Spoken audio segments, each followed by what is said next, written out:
The Nigerian Universities Games Association, NUGA 2025, the 27th edition, by the way, will be hosted by the prestigious University of JOS in Plateau State, Nigeria. And of course, we're just less than a month away from the kickoff of that game. A lot of energy has been built up in this direction for quite a while now, conversation around it, and today it is established that the countdown officially to the start of this very interesting series of games has begun. For many people, it's interesting too that the 27th edition is being hosted by the prestigious UNI JOS. And the question, amongst others, is how much of work has been put in to ensure this, and what exactly does the NUGA Games mean for Nigerians and indeed the university community across this country. Of course, there's no better person to help us find sense and shed light on this very topical conversation than the Vice Chancellor of the University of JOS himself, in the person of Professor Tanko Ishaya. Prof, thank you so very much for being on the program this morning. Thank you very much for inviting me and the privilege of giving us this space. You know, somebody jokingly said that big men don't wake up early, but it's amazing to know that you came in very early today. Not a big man. I wake up by 5:30. So. Amazing. Yeah. That's inspiring. Yes. Thank you again, Prof. Thank you. So let's begin first of all by asking, what exactly is the motivation for the University of JOS to say we want to host the 27th edition of NUGA?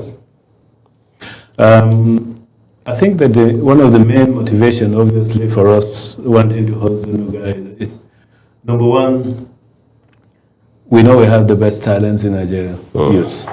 And of course, one of the areas that we get those best talents is from universities. And we believe that NUGA, the Nigerian University Games Association, has been in Nigeria for a while.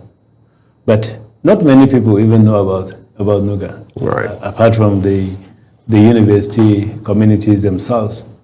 But one of the things that we said we are going to do differently is to make sure that not only the university community, but Nigeria actually knows about NUGA and knows the essence of NUGA and what we want to achieve in NUGA. So the University of JOS decided that we needed to bid for it so that, number one, we'll have the opportunity to build the enabling infrastructure for our students in order to ensure that we have the facilities and the infrastructure that is actually required in order to make sure that students have the best part of it. Because one thing that people don't really understand is that sporting activities is part of academic activities.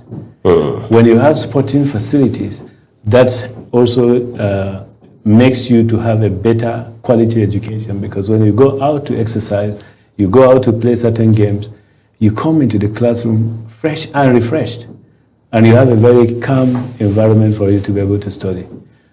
So that is one. On the other hand, of course, like I said earlier on, is we want to bring the best talents as far as sporting is concerned. Nigeria has a lot of talents, actually, and has produced a lot of talents. And we believe that NUGA has a very important space, actually, in continuing to develop that talent as far as the sports industry is concerned. And for us in the University of JOS, and in JOS in particular, we think and we believe that JOS is the best place because of the climatic condition, and so on and so forth, that will enable people to come and really enjoy the best part of it. We have had a number of professional footballers, professional sports, professional athletes that have actually come from JOS, and we believe that this NUGA is actually a very important step towards bringing that glory. To be able to now begin to train, sporting sports professionals, and that's one of the reasons why we said when we bid for NUGA, it will give us an opportunity to build the infrastructure, which we are actually building the infrastructure, but that goes beyond the NUGA, because NUGA is just an event, right? And an event that will just take about 10 days. So a lot of people ask me, so what happened after NUGA? But we've had a vision with respect to what exactly we want to do with the facilities that we are building. And that is, expanding the curriculum, of the curriculum in sports. That's actually one of the reasons why we want to build that.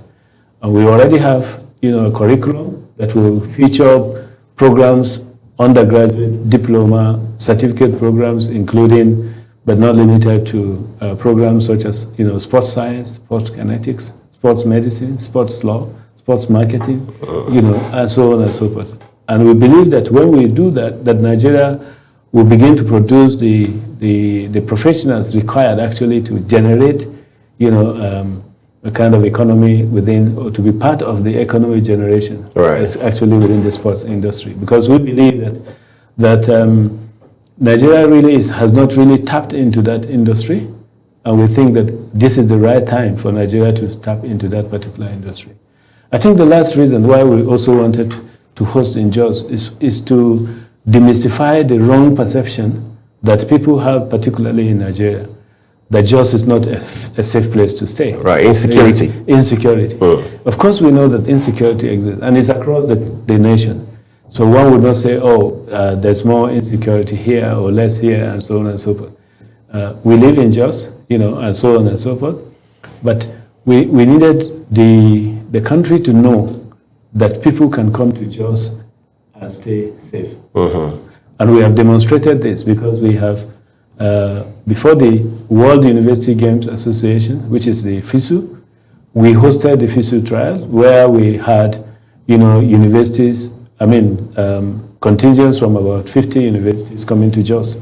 And to be honest with you, when they came to JOS, they said most of them that actually came to JOS, some of whom had never been to JOS before.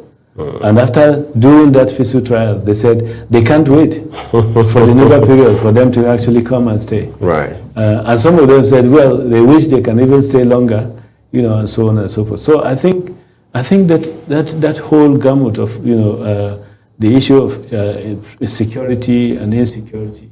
But I think that most importantly tied to that issue of security is actually, to demonstrate that, JOS really, Plateau State as a whole, is a state of peace and tourism. Right. And we really wanted to also demonstrate that by showing that yes, people can come to JOS and enjoy themselves, and also come back and say, well, we believe that Plateau is actually a place, of peace and tourism. So those are the reasons why we decided to actually bid for this. Prof, I must admit, you are doing an amazing work with the marketing and branding of these events and even JOS, the entire Plateau as it stands right now. This is reassuring, quite frankly, and is very visionary because you say this is beyond the 10-day events. You're looking far beyond all of that. Then let's talk about the bidding process. How competitive or otherwise was it? Because I'm thinking off the top of my head, some other universities must have also made an attempt. Yes, obviously in the bidding process there are quite a number of universities that bidded alongside with us, including, but not limited to the almighty ABU Zaria. Right. And we were happy that at least for the first time we've defeated them by getting the hosting right, and most other universities, across the nation. So we were happy, and when we got the rights to host, I promised the country, I promised the youth on behalf of the university and the entire Plateau community that this time around we are going to have the best NUGA that the Nigerian youths have ever seen, and we are planning towards that. We believe that the contingents are going to have the best experience ever as far as NUGA games are concerned. All right, let's talk about the economics of it, because at some point, beyond the games, the events, the razzmatazz, and what have you, it still has to boil down to Naira and Kobo. What is the economic benefits inherent in this for University of JOS, for the entire Plateau community? I think, it's down to Naira and Kobo, absolutely. But I think that, number one of the things that we need to bear in mind is that the universities generally provide social services. Right. So as far as the university is concerned, we're not hosting this for any particular monetary benefit. We are hosting this in order to train, in order to bring out the skills, of these young skills from young academics, young students, because we believe that is what we are supposed to be doing. Right. What we do in the university, of course, is to create the future, and by creating the future, I mean by developing the human capital in all ramifications, in various fields, various academic fields. But we also thought that we can also extend this by also developing that human capital within the sporting industry. Because, like I said earlier, for us, we believe that there's so much that Nigeria can actually benefit from there. Right. And so for us as a university, we are not hosting for the naira and kobo that we're going to get. We are investing, for the future. We are more or less spending more funds from the university, from various organizations, from spirited individuals that have donated, are still donating, to make sure that we host this particular NUGA. But we're not expecting anything out of that. What we are expecting is the skills that we're hoping that people will come and display, and to also encourage students, to continue in the development of those skills. How much of pressure does this put on? I mean, you are leading the University of JOS, for example. You are an academic, doing amazing work right there. But now we have added NUGA to your list of commitments. This is quite demanding, I can imagine. Yeah, it is. It is quite demanding. And to be honest with you, we've been having, especially when the clock, decided that it was going to tilt towards the countdown, less than a month, because we are counting months, but now it's less than a month, less than a month. So really, it's putting a lot of pressure on us, pressure on the university community, and I can tell you even the Plateau State government, because the Plateau State government and the governor has clearly keyed in, has demonstrated passion, has demonstrated support, to ensure that we have hosted a very, very successful one. So it has put a lot of pressure on everybody, and particularly us, and particularly myself as a vice chancellor, who stood, and said and told the world and promised the world that UNI-JOS is the best NUGA that Nigerian students have ever seen. So there's a lot of pressure, and that's one of the reasons why we're going around, still looking for support, looking for funding, looking for whatever support that organizations, individuals, will be giving us in order to ensure that we have that. And we appreciate the Global, TV for even giving us space, because that is also, a very huge support as far as, the running towards the runner-up towards the games is concerned. And I also understand that you are going to also be there, to be covering all the events and so on and so forth. So I think that there is pressure, but we are also comforted whenever there is pressure to believe that we are doing the right thing. So despite the pressure, we know the pressure that we are facing, we know that we are doing actually the right thing, and we look forward to it. There are still a lot of things that have not been put in place. We are hoping, we are believing, with the support of the various individuals. Yesterday we went around. We met some very, very committed and supportive individuals in this country, and willing to actually support in the development of one aspect of the other, as far as the sports are concerned. Incidentally, I mean, you just in passing, you highlighted the concerns around insecurity and how that, you try to allay the fears of people who may be concerned about insecurity on the plateau and all of that. But again, as a reassuring as that is, talk to us, help our viewers understand specifically what efforts are being put in place, or maybe already put in place, in terms of reinforcing those efforts to tackle any security threat. Yeah, we are working, very, very closely with all the main security agencies on the plateau, to ensure that at least we provide, the human security that Right. we can provide, because security at the end of the day is in the hands of the Almighty. But we have gotten assurances of the various security agencies, and I can tell you, even yesterday we were with the Chief of Defense Staff. Right, so that was on our news. Yes, with the Chief of Defense Staff to demonstrate to you that we are actually going to whatever level to ensure that at least we have all that it takes in order to give people the assurance that when you come in, there are security mechanisms that we have put in place. I can't, of course, say every kind of security mechanisms we have put in place, but I can assure you that we are working closely with all the security agencies to assure and to ensure that the students and all the contingents that will be coming, for the games, are actually given some level of assurance that they are safe. It's interesting that these games are coming on. NUGA is in its 27th edition, incidentally being hosted by your prestigious institution.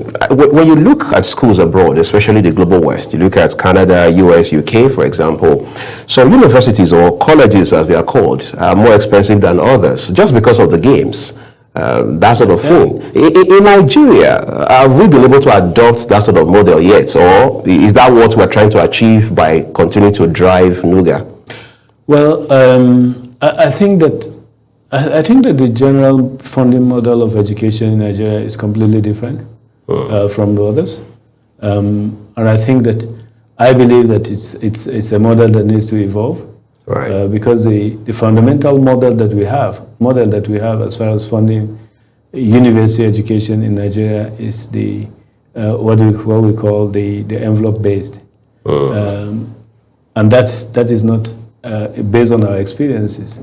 It's not actually sustainable. If we're to drive our Nigerians universities, to the level that we expect, to see, and that is one of the reasons why you see some of those universities you mentioned, US, Canada, and so on, that there's a clear cost of education, and that is what, as a country, as a nation, we need to be able to determine what is the cost of training a medical student per annum.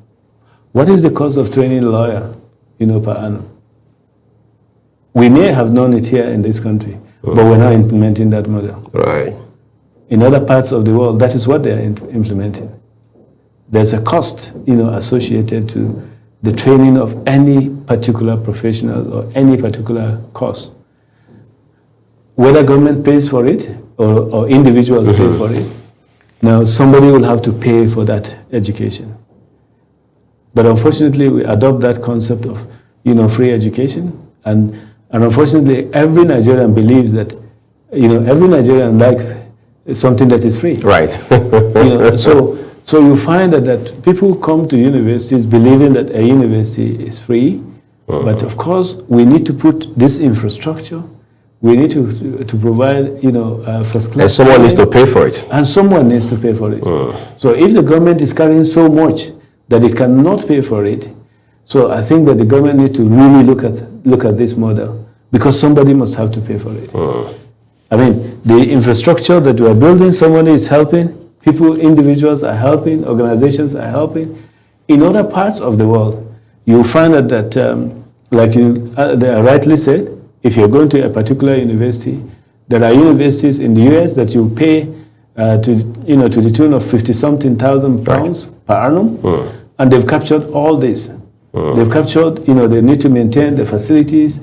It is from the tuition fee that all these things, including teaching and so on, that needs to actually be maintained. So I think it's important that we capture this point, and I think it's important that we continue to review, the model and the sustainability of our higher education. Thankfully, we have, a Minister of Education that is very, very proactive, very pragmatic, very innovative, and I believe that Dr. Tunji Lausa, the Minister of Education, is in the right position, because he has also gotten an international perspective. He's in the right position to really reposition our universities. And one of that aspect of repositioning is the funding aspect. Right. The funding aspect, like you say, appears to be the elephant in the room. But again, yes, because of the peculiarity of our environment. I understand, Prof, you're not primarily here to talk about our education system, but it will appear you can't extricate one from the other. I mean, sports within universities and education as a whole. NELFund was introduced under the leadership of President Bola Tinubu. Some people say it's the right step in the right direction because it's similar to the model that many of these advanced countries are adopted. But they say endowment, like you find with prestigious universities abroad, is still one element that we are either neglecting or just don't care about. Can we integrate all those as well, given the uniqueness of our environment? Yeah,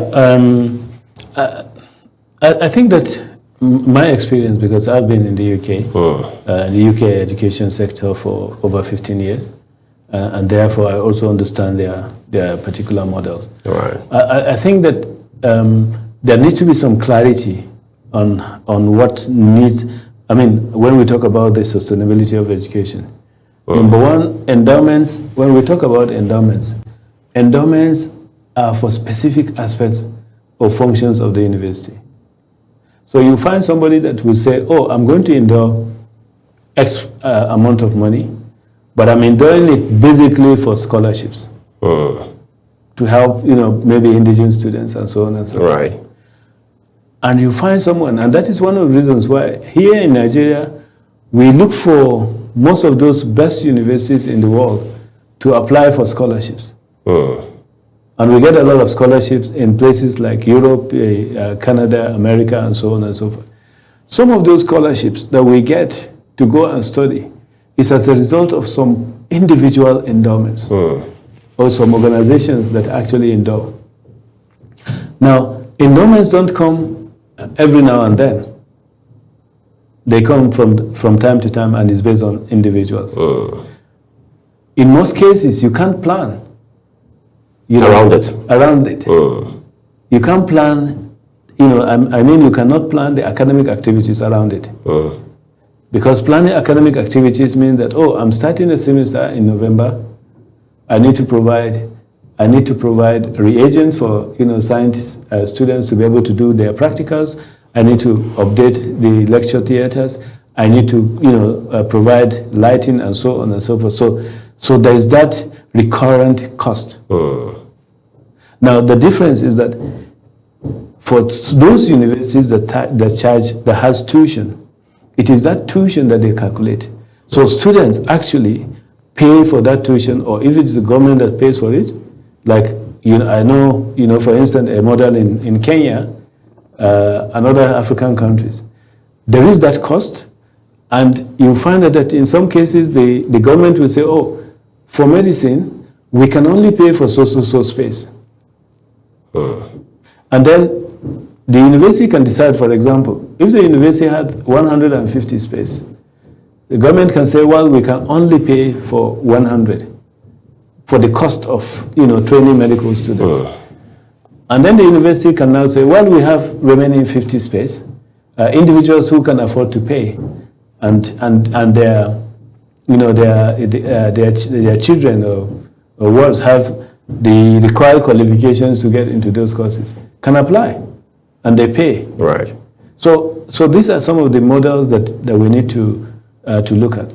Having said that, universities in Nigeria have been exploring, quite a lot of endowments. As far as, for instance, the University of JOS is concerned, we have had, two endowments from very spirited individuals. And we are still looking for some of those endowments. Another aspect that we have been exploring is also alumni, because that is also an important component of the university development. If you look at the best universities in the world, you will find that those best universities in the world, it is because of their alumni. Right.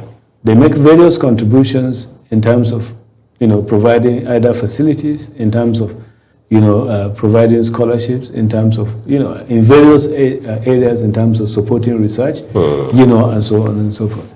So those are the kinds of external other funds that we look at. when I was in the UK, for instance, I used to go out and do consultancy on behalf of the university, not on my behalf. Right. You know, the consultancy that I do, it's been paid to the university, and that is all part of the, you know, the pot that the university identifies. It's a stream of income. Yeah, part of this the stream of income that the university can actually look at in being able to do certain things. Right.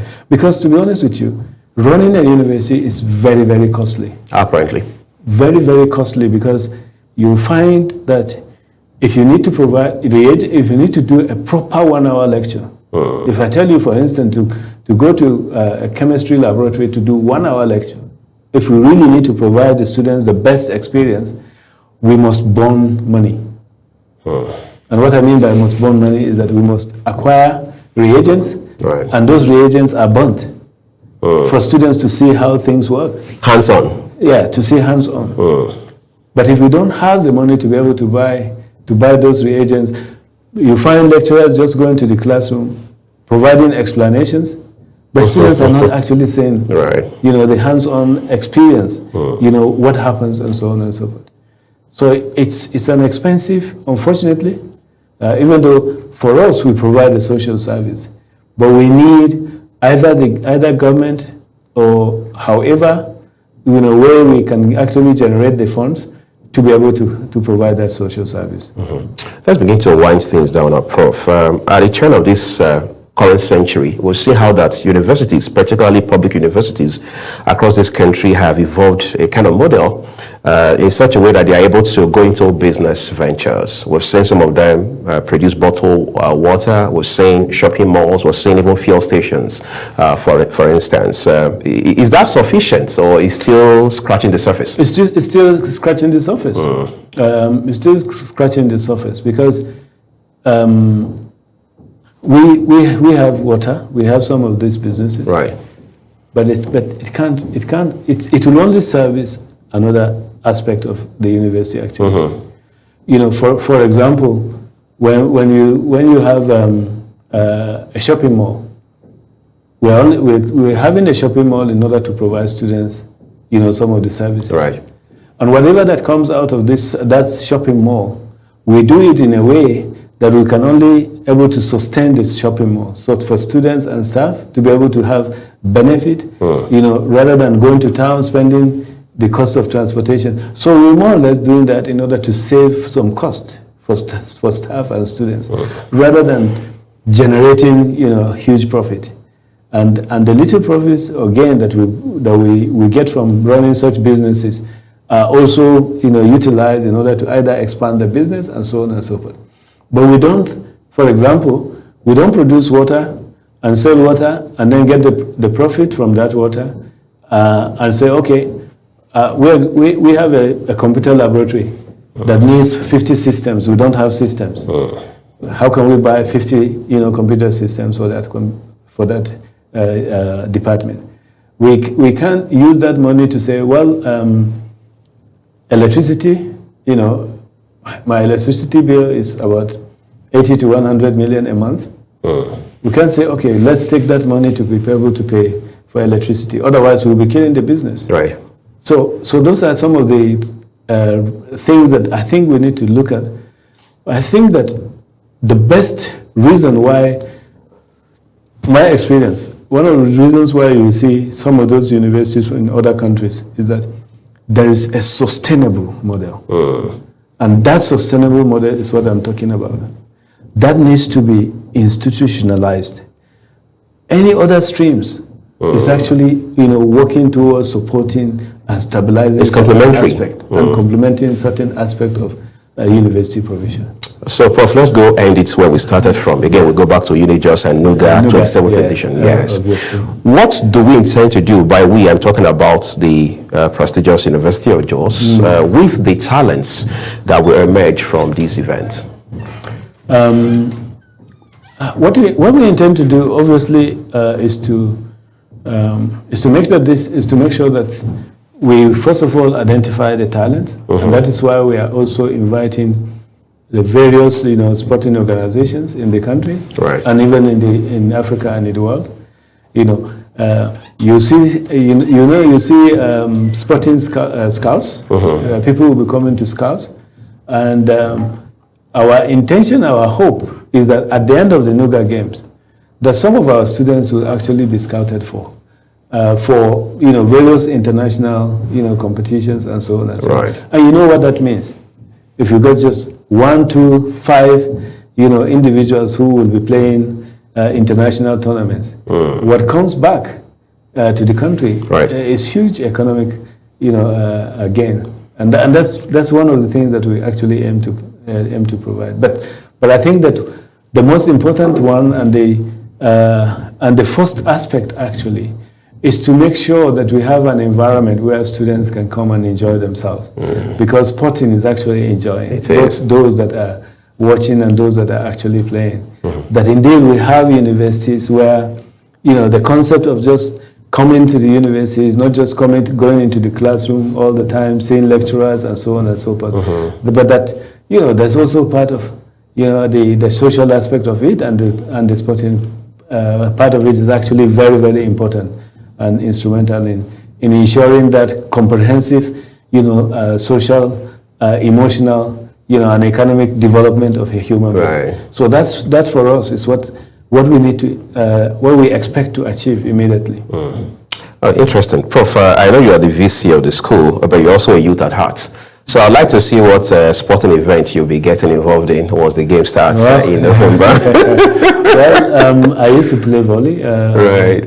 Maybe I can still play a little bit of it. And I used to also play football, not in a professional manner, but just to keep my body... At least for physical exercise. For physical exercise, exactly. I'd like to say a big thank you to you, Professor Tanko Ishaya, for coming to share with us this morning regarding your upcoming event, NUGA 27th edition, being hosted by the prestigious University of JOS. Of course, we're wishing you all the best, and Global Television will continue to cover the 10-day event so we can bring the highlights to all of our viewers.